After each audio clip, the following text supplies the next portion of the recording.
Ganghu-Diru Glacier, located on southwest China's Qinghai-Xizang Plateau, is regarded as the place where the first drop of water of the Yangtze River flows. To safeguard the headwaters, a volunteer team comprising herders from Matri Township in Amdo County has been set up. The team organizes initiatives to clean up riverbeds and discourage illegal activities that harm the local ecosystem.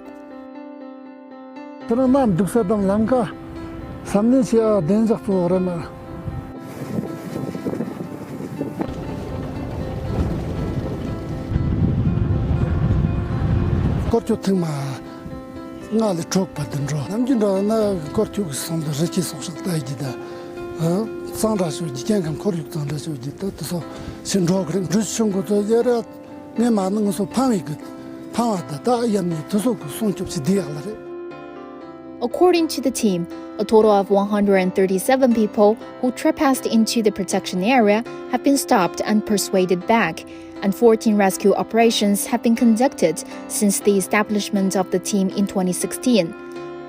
The Yangtze River is China's longest waterway, running more than 6,300 kilometers through 11 provincial-level regions before flowing into the East China Sea.